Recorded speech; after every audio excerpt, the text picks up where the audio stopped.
You like podcasts? Oh, I like podcasts. Get the TYT podcast. Get the whole show and TYT interviews and old school and aggressive, progressive. So many wonderful TYT shows. No ads. Become a member right now. TYTnetwork.com/join. All right, welcome to the Young Turks. Fascinating show today.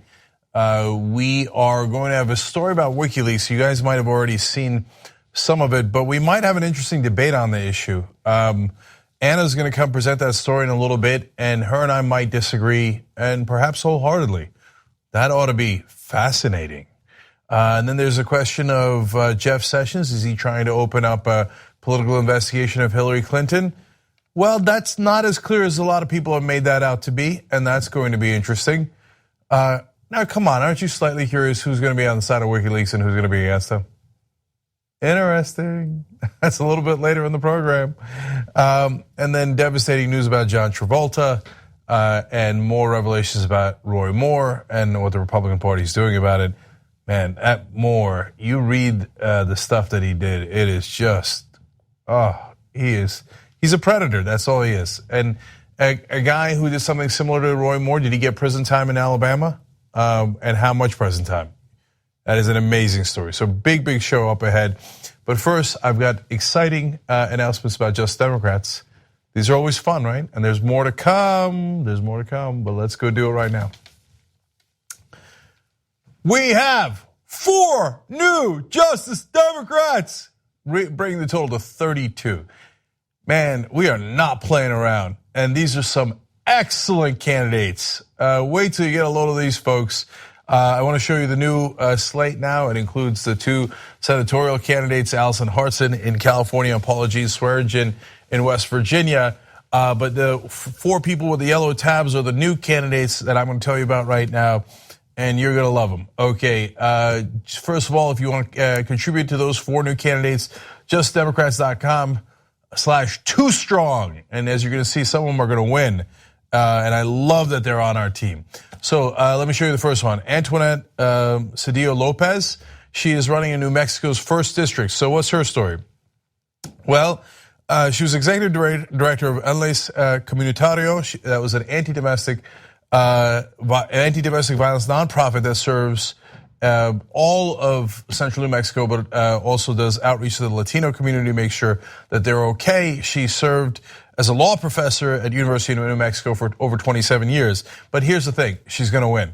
She's already raised over $330,000.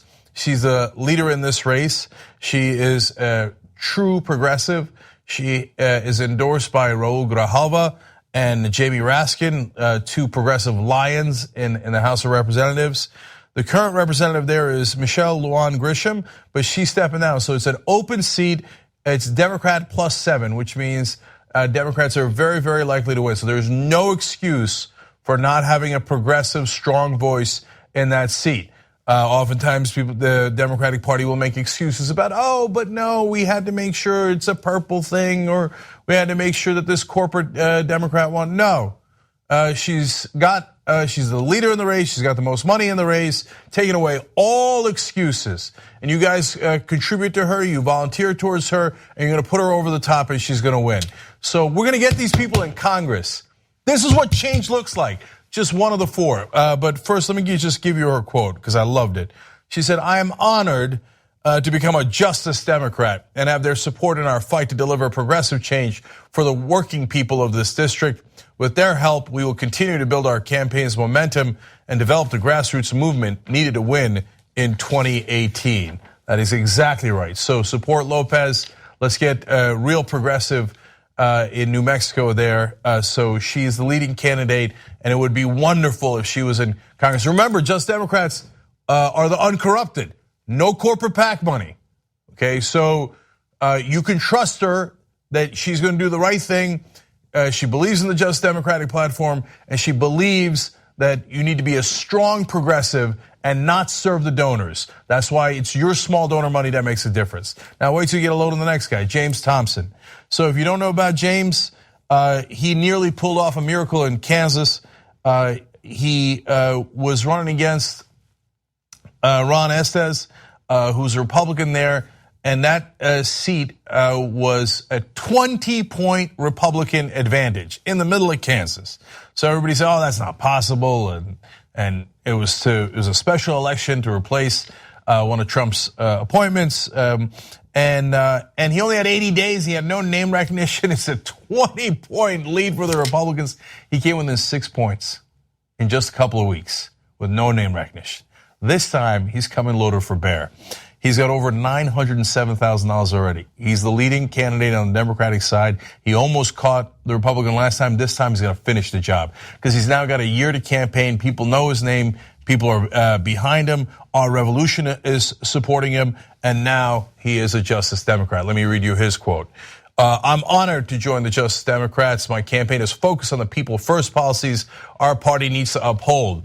I know if we stay true to our progressive values, we can elect Democrats across the country. It's exciting to be part of a team that puts people over party." We need to talk about a relatively new show called the Republic, or UNFTR. As a Young Turks fan, you already know that the government, the media, and corporations are constantly peddling lies that serve the interests of the rich and powerful.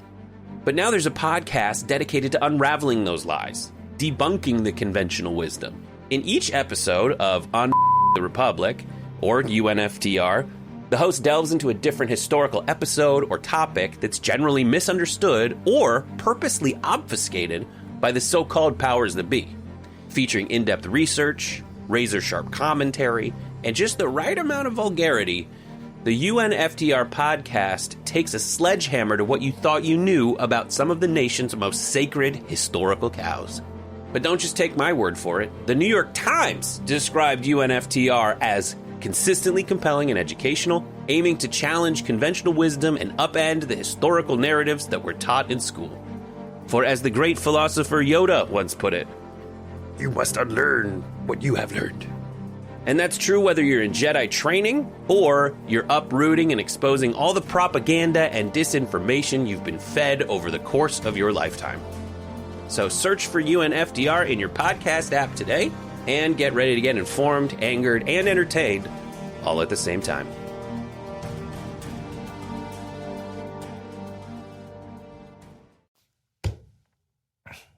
Works to get dark money out of politics and ensures the constitutional rights of every man, woman, and child in America. I will fight like hell to win in 2018, and being part of the Justice Democrats team is a huge boost of momentum to the movement we built here in Kansas. I love it. The uncorrupted get money out of politics. Get the dark money out. Get it all out. Get the big donor money out. No corporate PACs. These guys cannot be bought. Okay, so they represent you guys. You are their small donors. You are their voters. You are the guys that they're going to fight for, just like James Thompson said.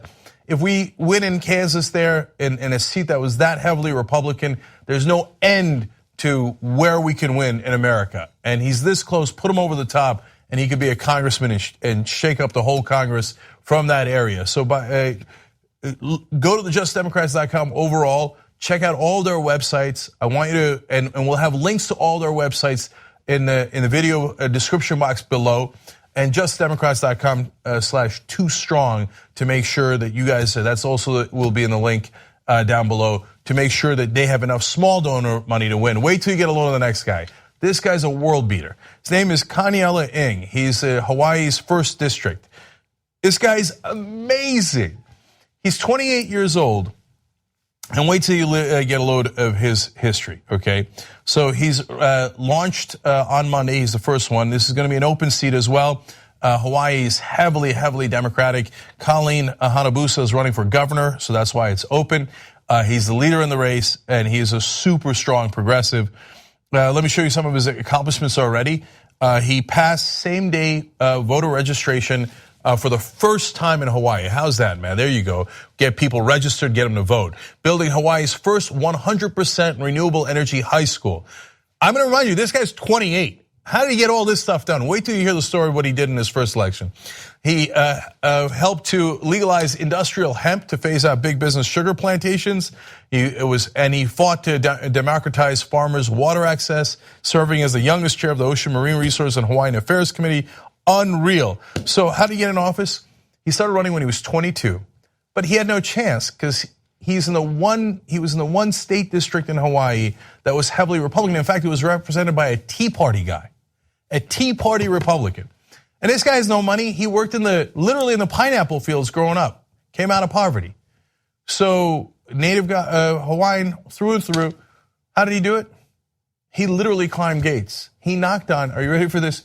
15,000 doors by himself.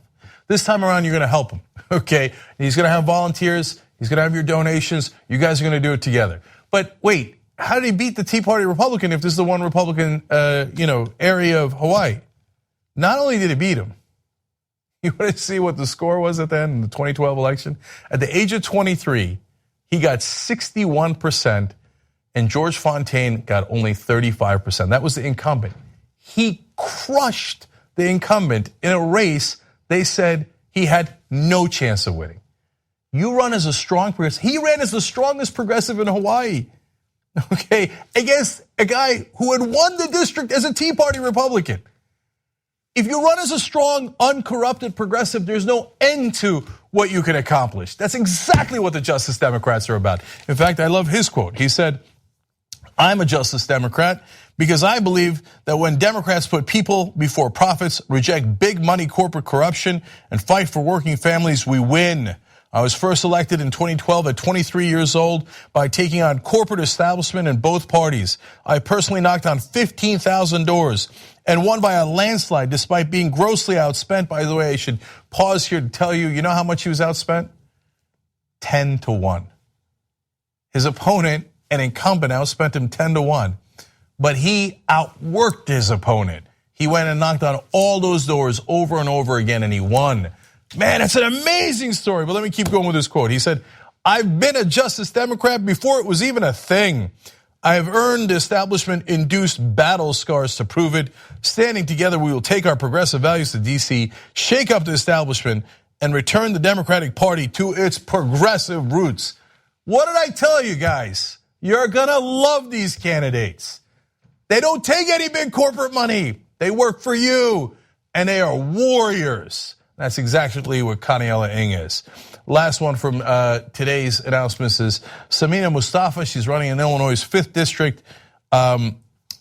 She has managed Planned Parenthood area clinic on west side of Chicago.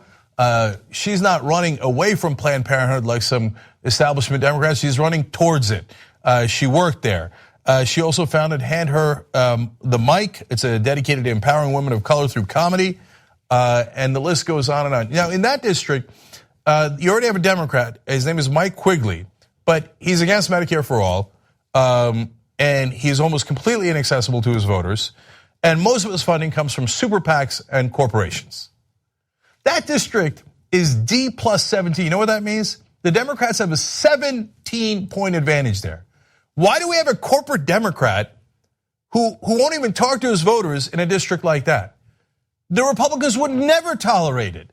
They'd get somebody that was hard right wing. In our case, the progressive positions, if you look at the justdemocrats.com/platform, you will see that almost all those positions have at least 60% approval in the country. It's not just that they're progressive positions, they're deeply popular positions. So why not have an actual progressive in that race who's uncorrupted, and that's Samina Mustafa. One more time, guys, you're the ones that make this happen. You either make it happen or you don't. They either get your support and they win or they don't. It's all up to you. So justicedemocrats.com/2strong. All the links will be in the description box when we put this up on YouTube and other platforms. You got to go and show up, and you are the cavalry. And together, we're going to change this Congress. And I'm telling you right now, we're going to change this world. This is how you do it. Of course, when we announced the group, they didn't believe. Now we've got 32 incredibly strong Justice Democratic candidates, and more to come. Watch out, establishment. We are coming. All right, can I see the first time we're looking at justdemocrats.com/2strong here? We're trying to raise $24,000 today. Can I see 24,000?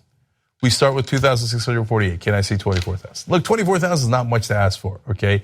But you have no idea how much of a difference that makes to these candidates, because some of them have raised a lot of money, but others are in the $45,000, $50,000 range. So some people will say, hey, Cenk, you're taking a side. Goddamn right I am. Okay, so let's go get him. Can I see justdemocrats.com/Allison? Let's see where she's at. She was trying to get to 147,000. You guys know she made it, right? Well, you know, I was in Portugal, so I'm not sure. We did talk about it on the show. She made it in time for Monday. We were trying to get it by Monday of last week, and she did it, and now she's up to 177,000. Now she needs a little bit more, because beating Dianne Feinstein in a Senate race in California is a gigantic undertaking. By the way, I can't announce it yet, but we've got new allies in that fight too. They have no idea what's about to hit them. It's gonna be awesome. All right, I'm gonna take a break here. We're gonna come back. Anna's gonna tell you all about Wikileaks, Donald Trump Jr., Roy Moore. There's so many updates. We'll be right back. All right, back on the Young Turks. Cenk Ana with you guys. Let me read a couple of quick tweets, and then we got a lot of stories for you. I Am Sock says, well, now I want to run too. How hard would it be to beat Fred Upton? But by the way, guys, we make some real decisions. They're not easy, and some races are harder than you might imagine. So we're trying to make the best calls and pick the best candidates. And I think we got a great bunch. So go out there and support them. The Crazy Atheist says we need just Democrats for Nebraska. Brother, we need just Democrats everywhere. So one thing at a time, we're growing bigger and bigger. We got to make sure that we can manage all this and get those wins home for you guys. And finally, Social Justice Rogue says, Kaniela Ng knocked on 15,000 doors. How's that for bootstraps, Republicans? Well, his opponent, George Fontaine, knows a thing or two about Ng's bootstraps because he whipped him with them. So Kaniela was a regular guy. So you know what he was doing when he was running for the first political office in Hawaii, the state office? He was a personal trainer. He had to get up at 4 in.the, go and do the personal trainer stuff at the gym, and then leave and go on knock on all those doors. Yeah. And he met enough people in that district personally to swing the vote from pro-Republican to a landslide for himself. It's really one of the most amazing stories I've ever heard in politics. So those are your Justice Democrats. Yep. All right, Casper, what's next? All right. The Atlantic has unearthed some evidence indicating that Donald Trump Jr. was in direct contact with Wikileaks during the last presidential election. Now, there are different elements that make this story relevant, especially pertaining to some of the investigations that are ongoing in regard to Russia and potential Russian meddling in this past election. Before we get into the details of the direct messages that they shared with one another, there is some reason to believe that some of the leaked information obtained by Wikileaks was given to them by the Russian government. Now, that is based on analysis by U.S. intelligence agencies and organizations, but you know there are skeptics when it comes to that portion of the story. But with that said, I want to give you guys what their communication was and what kind of actions they took, meaning members of the Trump campaign, after they were given certain links and certain information from WikiLeaks. So before you get started, let me just clarify that I'm among the skeptics, and including in this the importance of this story. All over TV, all over the media. Anna's going to give you the details. Let's give you the facts first, and then discuss whether it is groundbreaking collusion or not. So first, how do we have knowledge of this correspondence? Well, WikiLeaks made a series of increasingly bold requests, including asking for Trump's tax returns, urging the Trump campaign on election day to reject the results of the election as rigged, and requesting that the president-elect tell Australia to appoint Julian Assange ambassador to the United States. The messages were turned over to Congress as part of the body's various ongoing investigations into Russian meddling in the 2016 presidential election. They were turned over to Congress by Donald Trump Jr.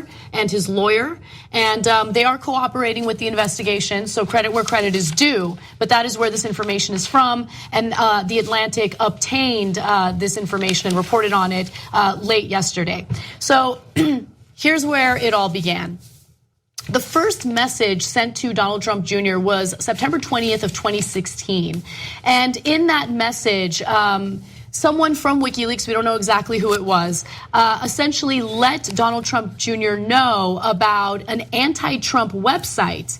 And somehow they managed to get the password to that website and told Donald Trump Jr., you should look into who is behind this website. Donald Trump Jr. actually responded to that and said, I'll ask around. And he did ask around. And so he notified a number of people affiliated with the Trump campaign, including the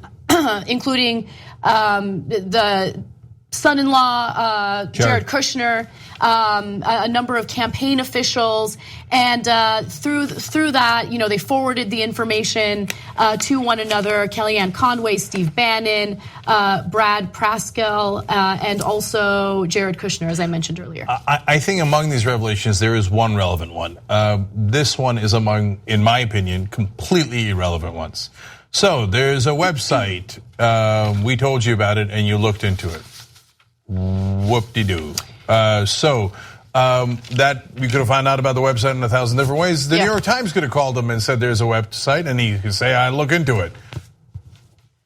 Okay, so since Cenk prefaced any and all commentary he's about to give with what his overall take is, I'll give you my overall take. I disagree with Cenk in regard to this not being a big deal. That portion of what we know, I think, is not that big of a deal. But as we get deeper into the communication that they had, I think it becomes more and more significant and relevant. Not necessarily in regard to potential Russian meddling, but for me, it's more important to do an analysis of whether or not WikiLeaks has a political motive. And I think these communications make it clear that there was a political motive to help the Trump campaign. So let me go on. In July of 2016, on the first day of the Democratic National Convention, WikiLeaks released emails stolen from the Democratic National Committee servers that spring. The emails showed DNC officials denigrating Bernie Sanders, renewing tensions on the eve of Clinton's acceptance of the nomination. So that's fine. That was included in the report. Less than an hour after the Washington Post released the Access Hollywood tape in which Trump bragged about sexually assaulting women, WikiLeaks released emails that hackers had found from the personal email, or stolen from the personal email account of Clinton's campaign manager, John Podesta. So they're setting the stage to show that already it seemed as though there was a political motive. And then when you look at the private messages that Donald Trump Jr. and WikiLeaks had with one another, it further reinforces that notion. On October 3rd of 2016, go ahead. Sorry, I want to be clear. I think that WikiLeaks was on Trump's side. And I think the fact that they published some of the emails right after the Access Hollywood tapes is decent evidence of that. And there's a lot of evidence of it, including one damning part that we're going to get to in a second. Yeah. So I'm not disputing that. On the other hand, who's talking about the stolen Hollywood Access tapes? And where did the Washington Post get them? And who wanted to interfere with our elections and gave those stolen tapes to the Washington Post? I don't think there was ever a question that a foreign government obtained those tapes and then leaked them in an effort to meddle in the election. But look at the framing, there's Anna. A difference. Look at the framing there. Yeah, look at the framing though. The emails are always referred to as stolen. The Pentagon Papers are not referred to as stolen, but you could make an argument.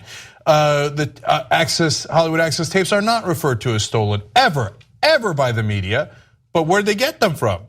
And who got them? Did they have permission from whoever the owner of Hollywood Access is, whichever giant company? No, they took them without permission. There's another word for that, stolen. So it's just a matter of how you want to frame it. If you give it to the Washington Post, well, that's awesome because they're a media organization. You give it to WikiLeaks, we don't like them. They're mean. They're the bad guys. Yeah. So there is obviously mainstream media bias against WikiLeaks. I think that's well known. But I want you guys to just focus on what WikiLeaks is transparent about when they are messaging Donald Trump Jr. because they're very clear about what their intentions are. So regardless of media bias doesn't play a role in these direct communications. So keep that in mind. So on October 3rd of 2016, WikiLeaks wrote again, hiya. It'd be great if you guys could comment on or push this story, WikiLeaks suggested, attaching a quote from then Democratic nominee Hillary Clinton about wanting to just drone WikiLeaks founder Julian Assange. Donald Trump Jr. did respond to that, and he said already did that earlier today. It's amazing what she can get away with. Now, look, I can't stand the Trumps. I worked super hard to make sure they didn't win. I am very clear with my perspective. There is nothing wrong with what Donald Trump Jr. said there. In fact, it is absolutely outrageous that the rest of the press gave Hillary Clinton a pass for wanting to murder what could be considered, I think somewhat correctly and accurately so by Ana, as she pointed out earlier, a political opponent. So even if you grant WikiLeaks is an opponent of hers, she wanted to murder a political opponent. If Trump had said it, the world would have exploded, and you know it. She said it. I don't know, was she joking? She didn't sound like she was joking. She wasn't joking. And even if Trump was joking when he said that, it would have been news 24/7. And it should be, because Trump is abhorrent and you shouldn't say things like that. What I'm annoyed by is whenever the establishment, Republicans or Democrats do it, they get a total pass. Yeah. Look, here's my issue with all of this, right? The connection to Russia is not clear enough for me, meaning that, okay, our intelligence organizations say that Russia stole these emails or hacked into these emails. I'm not personally convinced by that because they haven't really shared that evidence with us yet. Just saying that they believe it and they believe it to be true is not good enough for me.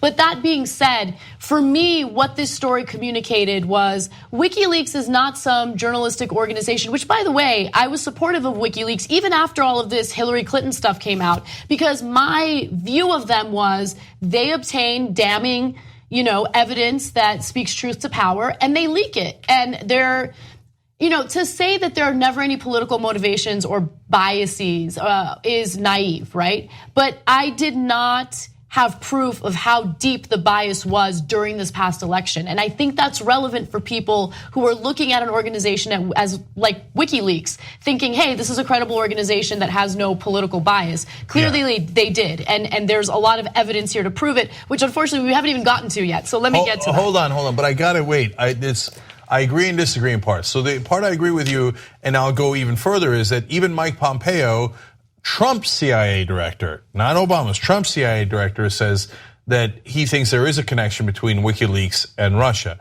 So now you take that for whatever it's worth. So it's a data point, and I do take that seriously. At the same time, almost everybody that works in the US government, both establishment Republicans and Democrats, hate WikiLeaks with a passion. So I'll take it with a big grain of salt. Now on the issue of whether they're credible journalists, that's where I disagree with you. Yes, I think this story does prove that they were clearly on Trump's side. That doesn't mean that they can't be credible. It doesn't mean that the stuff that they leaked isn't true. It was true. But there's also and they are still a media organization. There is also the question of what they refuse to leak or what they refuse to talk about, like the oligarchs, the Russian oligarchs that were implicated in the Panama Papers, and how WikiLeaks, refused to do any type of work on that issue. So I think that this communication, their very clear support of the Trump campaign, coupled with the fact that there were certain things that they refused to leak, draws a picture that concerns me about their credibility. So I'm just putting that out there. Okay, I understand. Right. And if you want to take it with a grain of salt, that's fine. And in fact, I'll go further and say, look, they hurt their credibility more when they're not honest about their perspective.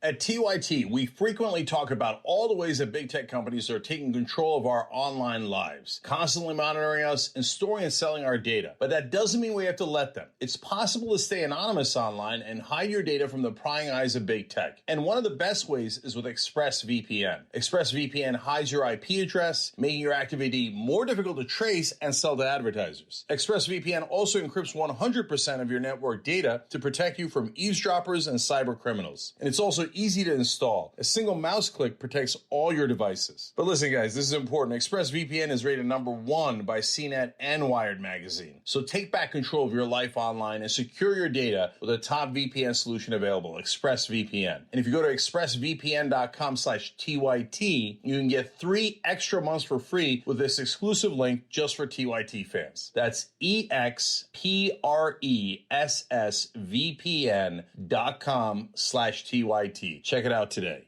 Because that's, to me, Fox News, that's fine. They're conservatives. We don't like them, and I think they're wrong on each issue, and we debate them. The problem isn't that. The problem is they call themselves fair and balanced, and they're not fair and balanced. That's a joke, and everybody knows it. So I would hope that Wikileaks wouldn't continue to make the same mistake. Whatever your perspective is, you should be open and honest about it. We're very honest about our perspective, and I don't think, given this story, among others, I agree with Anna that they have not been open about what their perspective is.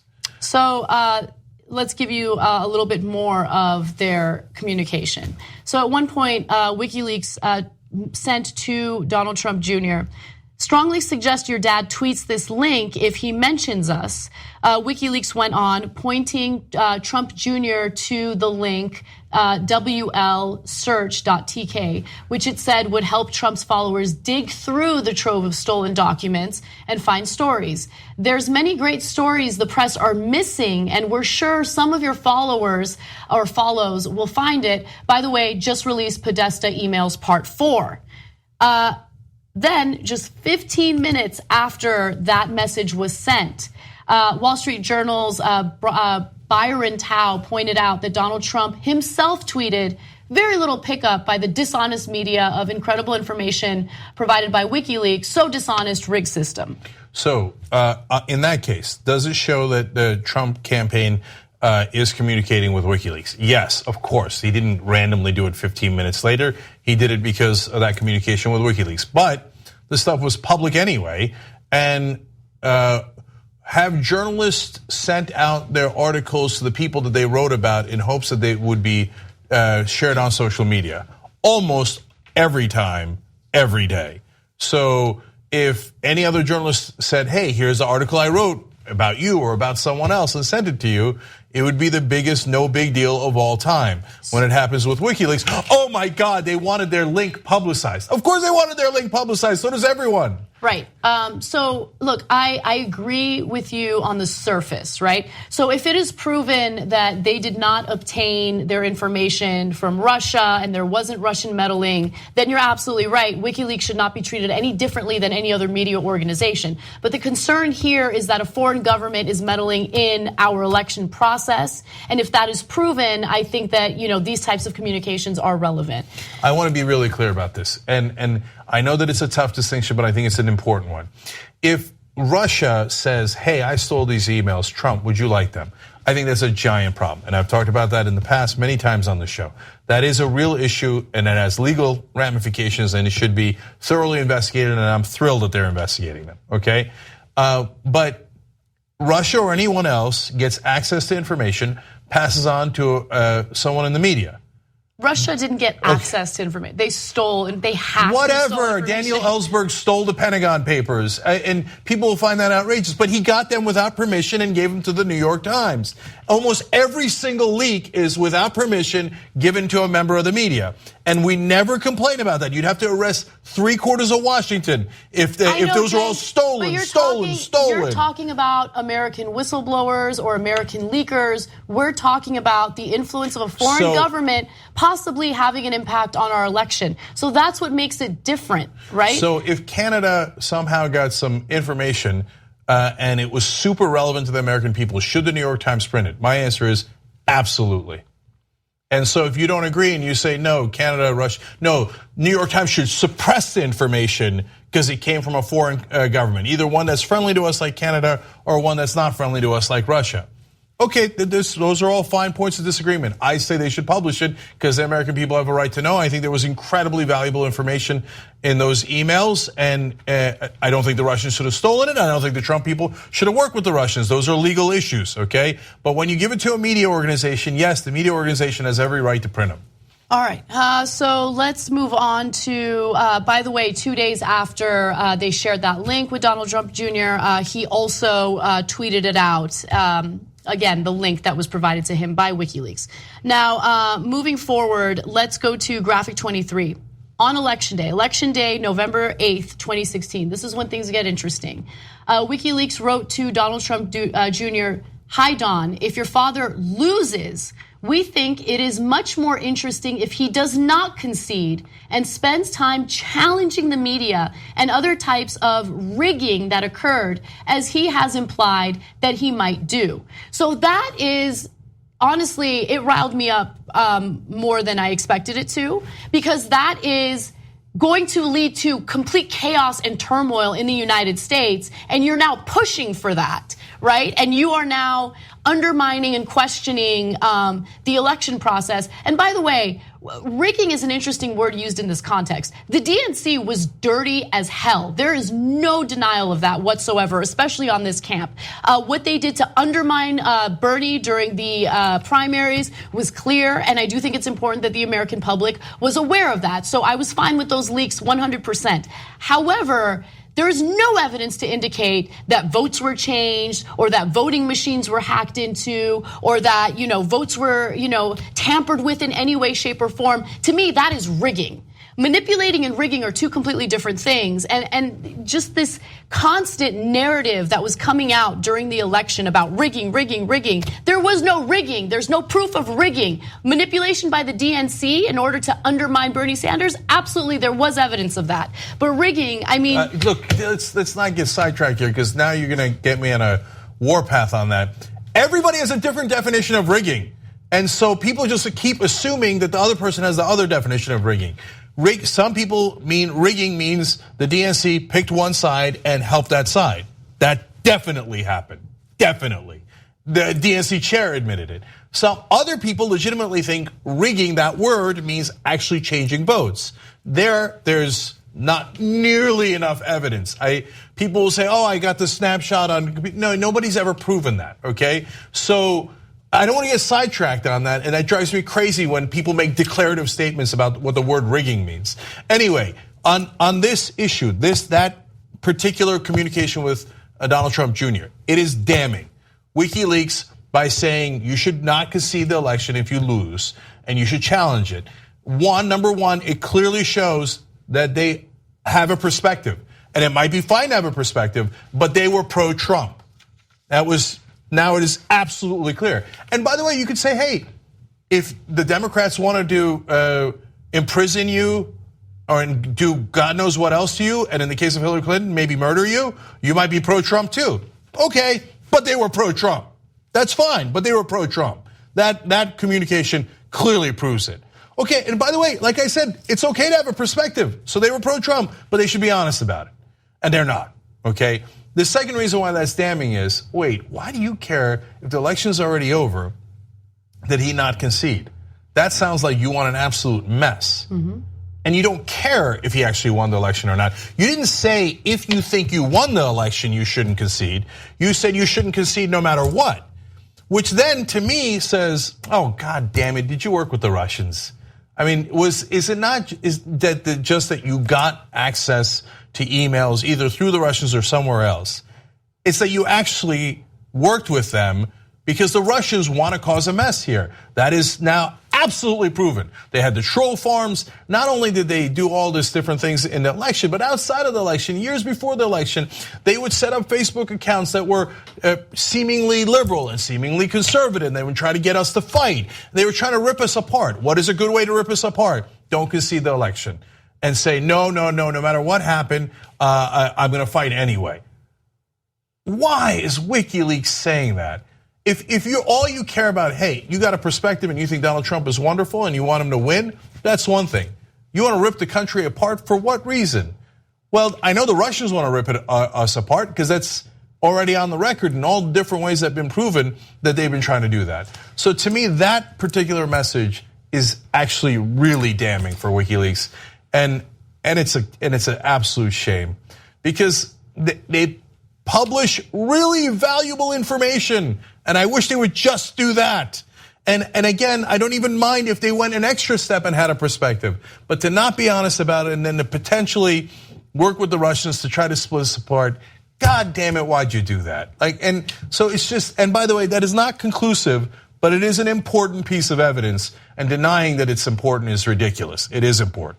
I also want to just quickly note that they kept urging Trump to give his tax returns to WikiLeaks so they could essentially, I'm paraphrasing what they said, but control the messaging around his tax returns, because WikiLeaks was under the assumption that it would eventually get leaked anyway, and it would be better if WikiLeaks handled it as opposed to an media organization like MSNBC or the New York Times. So 90% of that I have no problem with. They're saying, give us your tax returns and we'll publish them.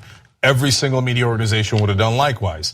Maybe they were even tricking Trump. You could argue, and they now, Julian Assange is arguing after the fact that no, I was trying to coerce him into or trick him into giving me the tax returns and I'd publish them. And do other journalists do that? Yes. The only slight issue there is, so they said, so that we can improve the perception of our impartiality, and that we wouldn't be perceived, as another quote, perceived as coming from a pro-Trump or pro-Russia source. Well, if behind the scenes you're saying, look, I'm on your side, but I need to appear not to be on your side, well, that is by definition not being an honest actor. So that's a shame. Yes, and then finally, there's a lot of other stuff, but let's shorten this a little bit. One of the final messages that was sent to Donald Trump Jr. By the way, at some point he just stopped responding to them, and at this point he had stopped responding. Hi Don, hope you've been doing well. In relation to Mr. Assange, Obama, Clinton placed pressure on Sweden, the UK, and Australia, his home country, to illicitly go after Mr. Assange. It would be real easy and helpful for your dad to suggest that Australia appoint Assange ambassador to Washington, D.C. So this was, look, my read of it was an attempt to kind of let Assange off on some of the sexual assault or rape allegations that were lodged against him. And so maybe this was a way to get out of it. I don't know. But it was interesting because it seemed as though they wanted something in return for what they were doing. All right. So Assange wants to get the hell out of the prison that he's been put into by the Western governments. I don't blame him for that. Is this a wacky scheme to do that? Yes, it's particularly wacky. And he knows it, and they say even in the messages that it's not gonna work, but it's about framing. So, okay, well, all right, you work with the Trump campaign for your own purposes, and I get it, but I wish you'd have been way more transparent about that. The whole point of WikiLeaks is transparency. And I do have a significant problem with that they were not transparent about their motives and who they supported in this campaign. Now, having said that, as I've been saying throughout this piece, 8 out of 10 of these allegations that everybody else in the press is treating as bombshells, the rest of the press does on a daily basis. Okay. So let's take a break. We have a lot of other news to get to, but later on we will get to Jeff Sessions' hearing with Congress and what he had to say about links to Russia. Thanks for listening to the full episode of The Young Turks. Support our work, listen ad-free, access members-only bonus content, and more by subscribing to Apple Podcasts at apple.co/TYT. I'm your host, Cenk Ana, and I'll see you soon.